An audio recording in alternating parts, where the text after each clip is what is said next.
The destroyer of the universe, Rin Itoshi, in his ultimate form, goes one-on-one against the man who defies death itself, Nagi Seishiro, with all of his potential unlocked. A battle to determine who is the ultimate genius of Blue Lock. A fight to the death with both players at their peak forms. Full potential Nagi versus full potential Rin. Nagi Seishiro, a beloved character and a fan-favorite player, with what's probably the biggest talent in the show, which is rather fitting because all of that latent talent will be on full display today. And so without any further ado, ladies and gentlemen, I give you Nagi's physicality. Now weirdly enough, I am going to actually start with his endurance, because you see, before he always had low endurance, and that's all due to his laziness. The guy just gives up on games and stands there doing nothing, like we've seen it happen in the U20 game. However, in this matchup specifically, it is no longer the case. Nagi has killed off his laziness, and now we are going to see the real monster. However, I gotta say this, due to his playing style, endurance isn't really that important for him. His playing style doesn't really require that much endurance. And this actually goes for his second stat, which is his speed. And as you all know, when it comes to this regard, Nagi is nothing special. Sure, he might be faster than Isigi or Baro, but he can't really compete with even slightly faster players like Yuki or Shido. And even at his full potential, these will be his weakest stats. Then let's actually move to his strength, which I gotta say, despite looking very skinny, Nagi packs quite the punch, being able to even rival the likes of Baro and Kunigami early on in the show. And sure, we don't know where he stands right now, but you all know he trained under Prince, and so I can only assume that his physicality increased. I would put him on Shido's level no problem, which is actually crazy by the way. We are not touching the league of Aiku, Kunigami or Baro here, but we are talking about the likes of Shido, Kazu and Karasu here, which all enjoy very powerful presence. In any case, however, next let's talk about his jumping ability, which I gotta say, in the air, Nagi is great overall. I would not say he is on Aiku or Aryo's level, but that's only in how high they can jump, because you see, much like Shido again, when it comes to the shit Nagi does in the air, he is definitely one of the craziest jumpers in the show. And honestly, and even though I compared him to Shido here, Nagi completely trumps the latter. While Shido is all about scoring, Nagi is about actually wrecking everyone in some crazy sequences. And then of course shooting, which might not be more successful than Shido, but it is definitely more impressive and gives Nagi the highest points when it comes to doing shenanigans in the air. However, it's not only his jumping ability. You see, the shit Nagi is able to pull wouldn't be possible if it wasn't for his insane agility, which for the third time I gotta bring Shido into this again. You see, it might not be obvious, but Blue Lock is very special with the physical stats. It's not only about the techniques and weapons. The physical stats themselves vary in use from one player to another. For example, and honestly the best one, is the difference between Baro and Kunigami. While Kunigami is definitely stronger, the way Baro uses his strength in his charges is definitely more impressive than Kunigami on the ground. However, when it comes to the air, Kunigami channels that strength perfectly and he dominates almost everyone. And agility is no different. In fact, I think agility is more special than the other physical stats,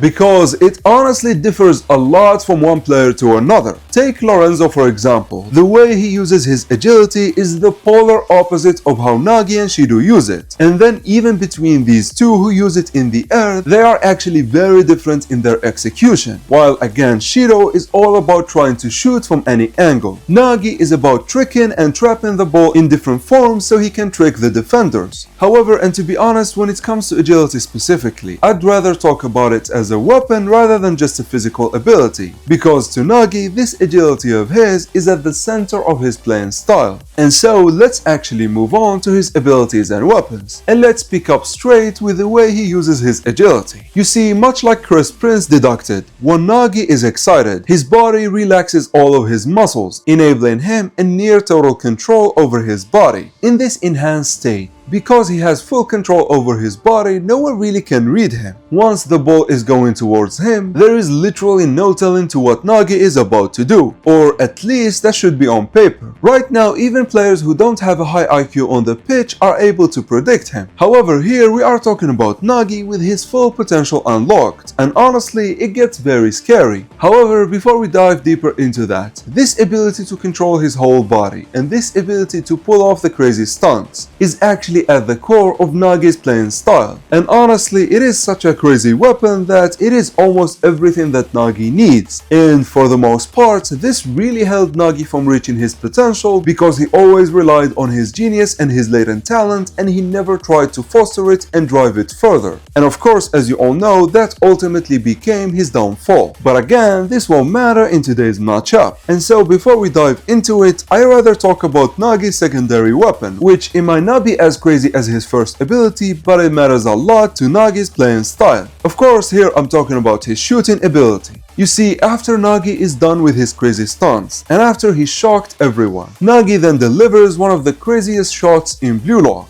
which might not be the most accurate, but definitely one of the fastest and the strongest we've seen. Even with insane goalkeepers or defenders fully expecting it, it is still one of the deadliest shots. And I feel like it complements his trapping ability very well, because his flexibility and agility enable him to shake off the defenders and free himself up. However, because more often than not, Nagi is in the air while doing his stunts, he needs a shooting ability that is immediate. And in this regard specifically, I honestly see him being only rivaled by the likes of Isagi, Shido, Onazi, and Kaiser. However, enough talking about his shooting ability, and let's get back to the meat of the video and carry on talking about Nagi's special trapping ability and how it would actually lead us to knowing what full potential Nagi would be all about. You see, the shit Nagi does in the air is definitely impressive, and probably he is the best at this in Blue Lock. I mean, we are yet to see someone pull off some crazy shit like this, and of course it is his special agility that enables this. However, think about it. Even if Nagi has total control over his body, there is no guarantee that his mind would be able to keep up. I mean, for God's sake, it took Isagi an insane amount of physical leveling up just to learn one move from Nagi. And mind you, this is not the craziest shit we've seen him pull. This is a regular Tuesday for Nagi. And so, what's the secret here? How was Nagi able to pull off these insane stunts every time? Well, it's actually pretty simple. Or rather, it became simple after the PXG game. You see, before I always thought to myself, what is the source of Nagi's genius if he is that lazy? But now that we know what it means to be a genius, well, it becomes very simple. You see, when Nagi is motivated, his craziness just comes to him. Much like Bachira, their genius is a full-on impulsive creativity. Unlike, for example, other geniuses like Noah, Baro, and Shido who tend to be very focused on the task, Nagi and Bachira tend to swallow everything and everyone in their creativity. And by the way, this relationship to Bachira will be very important later on when he is face to face with Ren, so we will be putting a pin on it.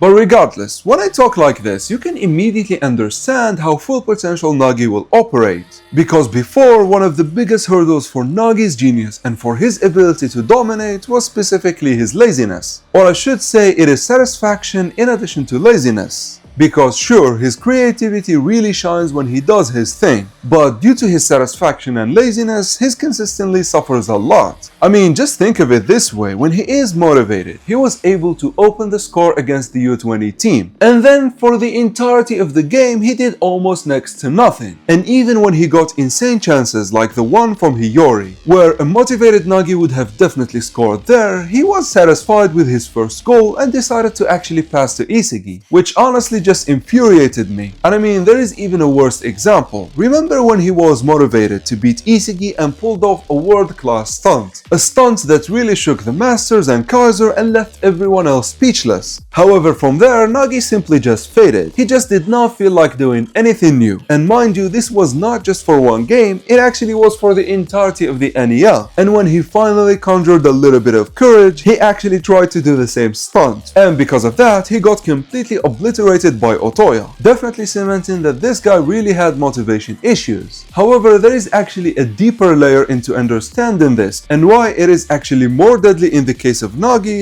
than it was for the likes of Kaiser. You see, because Kaiser is restrictive type, much like Baro or Rin, their weapons are always born out of very hard situations, which actually gives them a privilege to reuse their moves. Because they were born out of the volcano, they will always be hot. However, for the likes of Shido, Isigi or Bachira, whom their weapons are born out of their creativity and their freedoms, they are easily countered, which means someone like Nagi, who was stagnated and who had no creativity left, was just a player waiting to be eliminated. And the more Ryo fostered this, the more Ryo killed his freedom and his creativity, the more Nagi's talent withered. And this is something that Ego specifically said to them. However, from me talking like this, you can immediately get a picture of how Nagi's full potential will be in the future. You see, I believe the first thing that would be different is his mentality. Nagi cannot just keep on relying on his talent and that's it. He needs the right mentality in order to pull off his best performance. And actually, because Nagi is such a crazy genius, all he needs is just to focus on the goal. All he needs is just to focus on him becoming the best, which he definitely started to do after he joined Boratsuta. He threw what Blue Lock meant to him, he threw what Ego said to him, and he threw his friends just so he can feel as the best in the world once more. I feel like full potential Nagi will only be born when he embraces this mentality, when he embraces the idea of striving for nothing but to be the best. However, this is actually the easy part. Talking about the requirements for Nagi reaching his potential is rather simple compared to actually exploring how would that look and how full potential Nagi would dominate.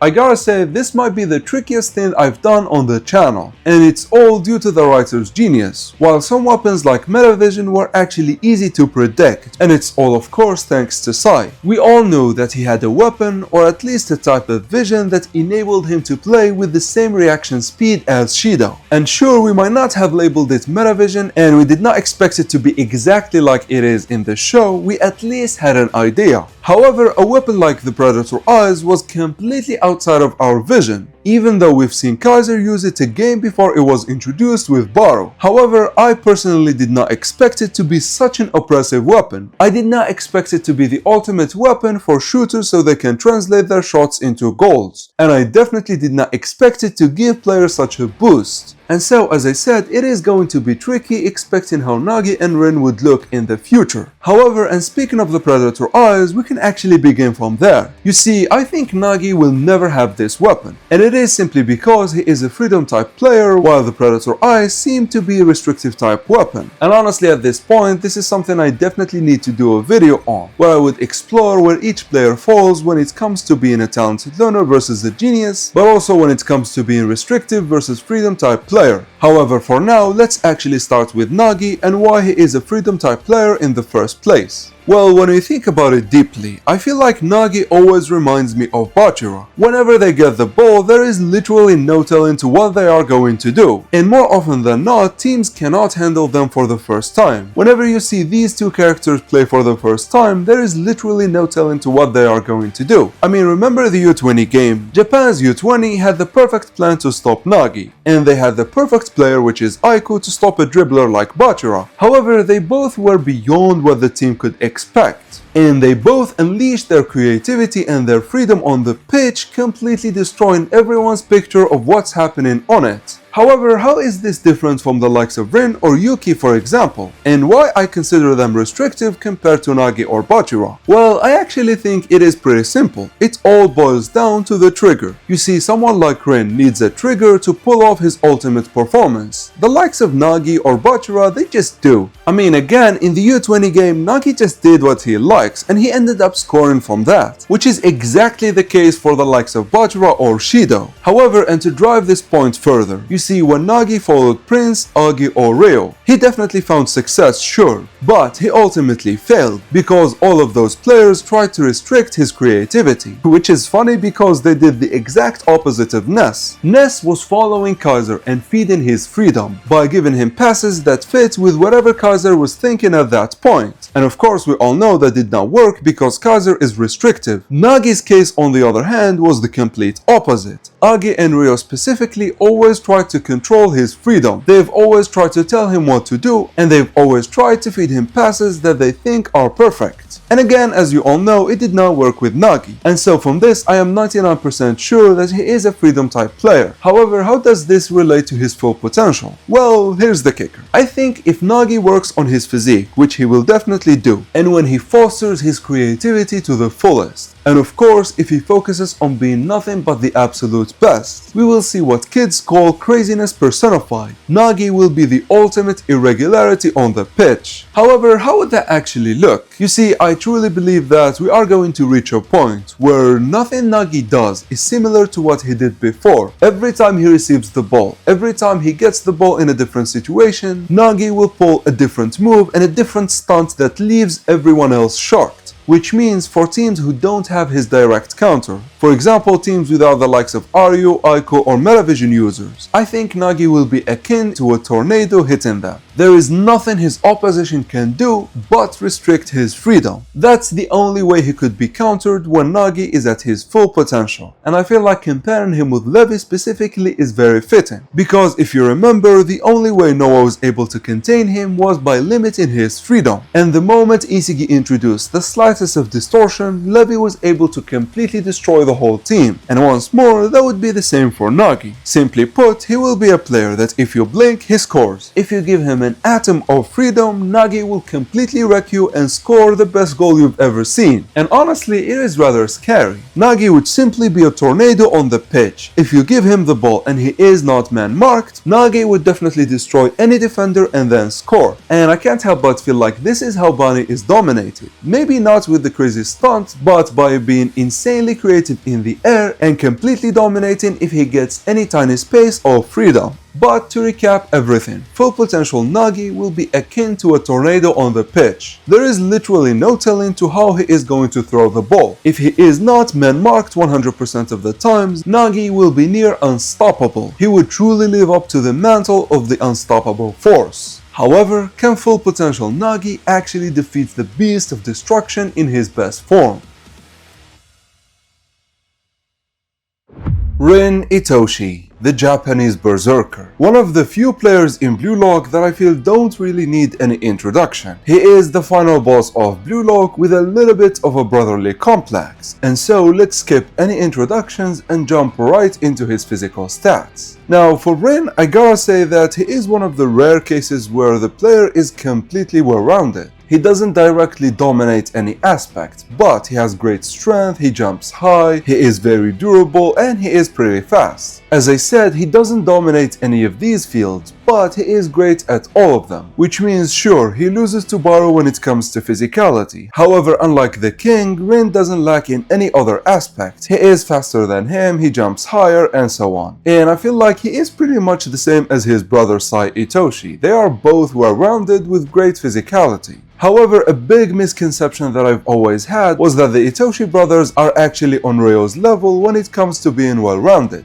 And I honestly no longer feel that's the case. After we read in Blue Lock and especially the Manshine City game, Prince specifically said to Ryo that his balanced body is really unmatched, and so I think the Itoshi brothers aren't really on this level. And I'm not saying that Ryo's mastery over all the physical aspects is far ahead of Rin and Sai. No, I feel like they are well-rounded too, but he is definitely better. Maybe not by a great margin, but enough to make Ryo more special than them. However, this doesn't take anything away from Rin. He is still a very reliable player in any position you put him in. And hear me out, even though this is impressive, but I gotta tell you guys that the way Rin uses his physicality is actually more impressive. But in order to explore that, we gotta talk about his abilities and weapons. And immediately I am going to pick up the subject straight and talk about the weapon that fully utilizes his physicality. Of course, I am referring to his dueling ability. Now, if we exclude dribblers, I think that Rin has the best dueling ability in the U20 category, rivaled only by Lorenzo. However, it gets special with these two, because while Lorenzo is insane at dueling on defense, Rin excels at dueling on offense. However, at the same time, both are great in the opposite fields. Rin is also a great duelist on defense, and Lorenzo is already one of the best dribblers, so he is automatically one of the best duelists on offense. And honestly, even though I think Lorenzo is slightly better at dueling than Rin, I think Rin is more impressive, because Lorenzo's dueling ability stems from his weird body. However, Rin doesn't have that. Instead, it is his genius that utilizes his well-rounded body. You see, even though Rin isn't the strongest, and as I said, he is definitely weaker than the likes of Baro and Kunigami, I absolutely think that in a physical confrontation, Rin would beat both. You see, in the U20 game, even though Neo is definitely much stronger than Rin, the latter utilized his strength against him, completely destroying him in one of the biggest violations we've seen in Blue Lock. And this is exactly what I am talking about.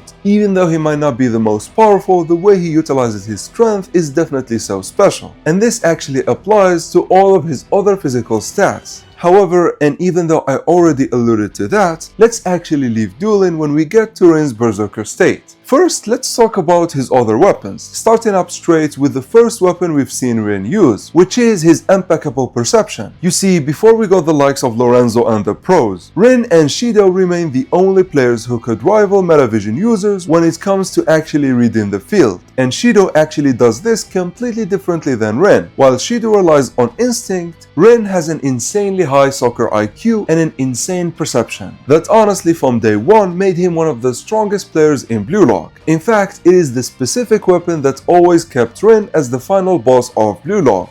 Think about it this way, Rin had such an insane perception that it was hard for any player to get past him. However, from the second selection, that perception only increased with time. The more Rin was challenged, the more his genius showed up. And I honestly gotta talk about something real quick here. You see, at first, Rin was always trying to copy Sai. He was always trying to play as a talented learner, which is, by the way, the reason why Sai told him that he should not use him as a reason to play football, because Rin would never reach his full potential if he kept copying Sai. And this actually got so bad that he even unlocked Metavision for a split second. He actually did it twice in the U20 game. However, the writer pulled one of the best twists there, and immediately after giving Metavision to Rin, he actually took it away. As it turns out, Rin doesn't really need it, because he is a genius like that. However, whenever I talk about Rin like this, and whenever I talk about his perception, I always think of Noah. The way Noah knows what must be done at any point in the game is honestly always astonishing for me. And I feel like Rin has the same perception as Noah. Maybe not to the same extent because Noah has more experience, but because we are talking about full potential here, I think at the end of Blue Lock, Rin would have Noah's perception. And real quick here, Noah excels in reading the field not only due to his perception. It is only one half of the equation. The other half is actually his rational eye. Noah is completely devoid of emotions, and so he can read the field better than anyone else. And I feel like Rin would never get this because he is too emotional, and maybe his strength would be in his emotions, and so he would get a different type of a perception that would be on Noah's level. However, and speaking of being able to see the field, let's talk about another ocular ability, which is none other than the Predator Eyes. Now, for those of you who are living under a rock, the Predator Eyes are a weapon that allow the striker to turn his shots into goals. And recently, after seeing all the players that unlocked it, the community actually deducted that the Predator Eyes are a restrictive type of weapon, which means it's not exclusive for geniuses or talented learners like Metavision, but rather it is exclusive to restriction type of players, which could mean there will be an ocular ability that is only exclusive to Freedom type and an ocular ability that is only exclusive to geniuses. However, that's neither there nor here. As I said, the Predator Eyes help the striker turn his shots into actual goals, and the way it does it is actually twofold. The first is by hunting the goalkeeper. By always keeping an eye on the goalkeeper, the striker could shoot in the moment when the goalkeeper cannot expect it whatsoever. And as far as we've seen right now, we've only seen Baro utilize this side to the Predator Eyes. The second side to it, however, is a weapon that we've seen a lot of players utilize, which is the goal course hunting ability, which much like the name suggests, it allows the player to hunt for a narrow course from where he can shoot his shot. However, there is actually a third speculative side, which unironically we've only seen it from Ren, where he utilized the Predator eyes not to hunt for a goal course or the goalkeeper, but rather he utilized them to hunt the connection between Isagi and Kaiser. And honestly, that wouldn't really surprise me, as hunting the most dangerous spot on defense as well could be attributed to a Predator. However, there is also the possibility that that was only an artistic choice from the writer and nothing more. And unlike the goalkeeper hunting ability that we've seen from Baru, it never was explained. But because we are talking about potential again, I feel like Rin in the future would definitely use the Predator eyes on defense, and so I will include them in today's video. However, moving on, next I want to talk about a small weapon that also was not confirmed for Rin, but I feel like he definitely has it. And it is actually a weapon that we've seen from none other than Isagi, which is egocentrism. You see, I am one of those who believe that egocentrism is a weapon that is used by a lot of players. We've definitely seen the likes of Hiyori and Baru utilize it. They both had an understanding of what the other players are trying to do. However, I feel like this also is true for Ren. In fact, it's not a weapon that he evolved in the Neo-Egoist League. It is a weapon that's always been there since day one. However, it's not like Isagi or Hiyori. While the latters need to analyze before they actually adapt and think of the protagonist feeling of the player, it actually just comes to Ren. The moment he sees a player plays, he actually knows what he wants to achieve. And I feel like this was on full display when he stopped Kurona back in the PXG game. Ren actually understood that no matter what he can do, Isagi still needs to rely on his allies, Hiyori and Kurona. And of course, Hiyori has metavision, which means Ren cannot sneak up on him as easier as he would do against Kurona. And so by understanding the motives of Isagi, he was actually able to destroy his whole system. But of course, after that, you all know what happened. Ren went berserk. And so I think it is only fitting for us that we tackle the subject right now. And by the way, I will talk about a sub-weapon that Rin has that I feel like it is included in his berserker state. He definitely can utilize it outside, but it really shines when he is in the berserker state. In any case, however, what is this state? Well, it's actually very simple. Rin going berserk means Rin unleashed his full ego. The guy embraces his genius and he embraces the talent that is within him, making all of this show up in his edgy playing style. Which I gotta say this, when Rin is in the berserker state, he is unmatched when it comes to one-on-one interactions, again with few exceptions like Lorenzo and maybe Kaiser. I feel like what Kaiser actually did there just took Rin by surprise. He did not expect him to be that good in the air. I definitely think if that Ren had another attack, he would definitely know how to handle Kaiser. In any case, however, what makes Ren so dangerous in this berserker state? Well, let's actually start with the secondary weapon to the berserker state, which is his dribbling ability. You see, in this state, Ren becomes an anomaly on the field. He becomes the most unpredictable genius in Blue Lock. He becomes a player that is simply unfathomable one-on-one. And I gotta say that Rin always had an insane dribbling ability. However, the shit Rin pulls off in the berserker state while dribbling is honestly astonishing. And it's not like Bachira or Levy who excel in dribbling. What Rin does is actually go wild. He goes feral. However, it's all with a purpose. You see, once more, unlike other dribblers, Rin utilizes his insane perception and his egocentrism to understand his opponent. Then he actually brings forth their best only to destroy them with their weaknesses, much like we've seen him do times and times again in the PXG game, but also at the end of the U20 game. However, it's not just dribbling and it's not just perception and understanding. His destruction is actually so distinct that I think it is a weapon of its own. His ability to know exactly what must be done so he can counter any given situation. I mean, the guy even knew how to counter 3 players on him and 2 metavisions lurking in the shadows, all while relying on nothing but his own genius and his pure talent.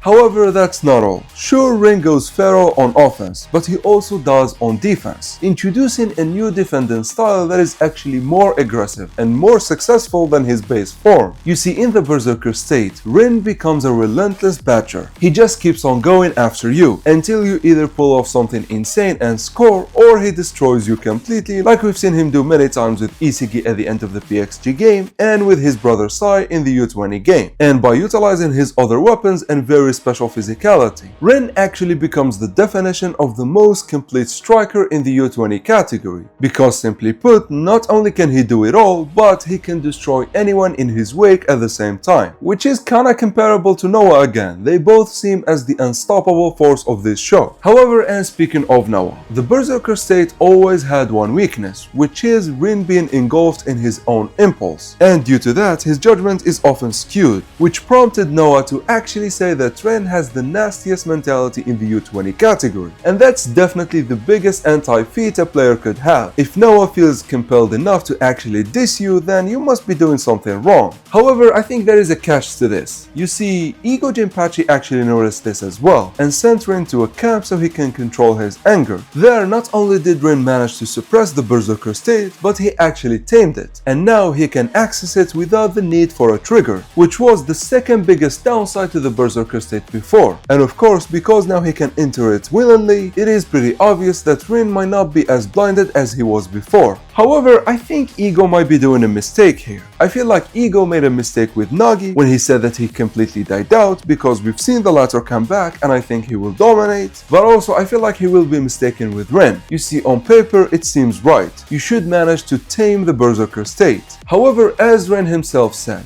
the Berserker state is all but impulse, and so taming it would actually be hurtful. However, I feel like Ego is too smart to make a mistake like this, and there will be an added layer to all of this, which I will explain right now as we enter the realm of full potential Rin. You see, as I said, Rin right now tamed the Berserker state, which definitely fixed the mentality point I spoke of earlier. However, I feel like that would be suicide for Rin. Rin's genius stems from his impulses, and so by taming the Berserker state, he is killing his growth. Rin will not be able to improve as much as he would do with the Berserker state being completely wild, and so what I think will happen is this. Rin would actually reach an equilibrium. In most cases, his Berserker state would be tamed. However, whenever there is an impulse that is strong enough, Pharaoh Rin would come back. However, he would not come back with the stupid mentality of not scoring an obvious shot, but rather it's only the impulse that would be coming back. Rin would use that impulse to reach a new height of the Berserker state. Then he would try and tame that height, making it his current level. And then when another impulse presents itself, he will reach another height and so forth. And I feel like Ego might have noticed this, and he is pushing Rin towards that. But next, let's talk about the other things full potential Rin might be able to do. Well, I've actually already alluded to one, which is an insane perception that is on Noah's level. I don't think it would be rational, but rather it would be the complete opposite. However, it would achieve the same goal. Both Rin and Noah would be the geniuses that could rival Metavision users in terms of reading the field. And again, Rin's genius is so massive that this is simple to him, and when given enough experience, he would do it no issue. But next, let's move on to his ocular abilities. You see, I feel like the Predator Eye specifically, Rin would have full mastery over it, and I feel like the Predator Eyes would go hand to hand with his dueling ability and his perception.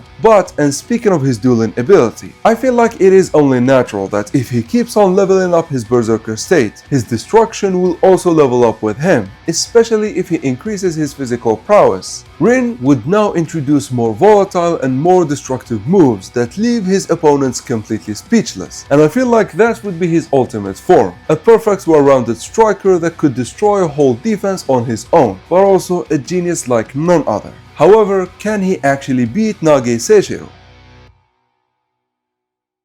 For how this matchup would go, I gotta say that this has been very fun to speculate on both Nagi and Rin. However, there must be one winner, and so let's jump right into it. You see, on paper, I was definitely going to give it to Nagi. I mean, think about it, he was competing with the likes of Isigi, Rin, and Baru while being completely unmotivated. And now that he regained all of that motivation, he is definitely the most powerful player, right? Well, not quite. You see, on offense, sure, I think Nagi might become the most threatening player, and it would be insanely hard to stop him, especially with his full creativity unleashed. Like, there is literally no telling of what he could do at any given point. You just deliver the ball to him and you turn your back because you know he would score. However, the same could be said about Rin, and I feel like even though Nagi would do it more impressively, Rin would would actually do it more destructively, which means in terms of complete dominance, Rin would be more dominant than Nagi. However, in terms of efficiency, I don't think there is a technique that is more efficient than Nagi's trapping. You just give the guy the ball in range and he would completely destroy his enemies and score. And so I am leaning towards Nagi here. However, I gotta say something. You see, sure, Nagi's creativity would know no bounds. Rin's Berserker state, if it follows my own theory, would actually rival Nagi's consistency. If Nagi or any other player give Rin a strong enough impulse, he would definitely surpass them after being engulfed in his Berserker state. And I feel like this might give the edge to Rin actually. And as you can tell, it is looking very close. However, I feel like there is one thing that would decide who is the definite winner of today's matchup, which is how the writer regards his characters. You see, my immediate thought would say that Nagi would definitely win because he is the writer's favorite. However, in an interview, he was asked about who is the guy with the biggest potential. And instead of saying Nagi, he actually said it has to be Ren. It has to be the destroyer. And honestly, if Ren keeps on evolving his Berserk state, he would definitely live up to what the writer said here. But that's not all. It actually gets worse for Nagi.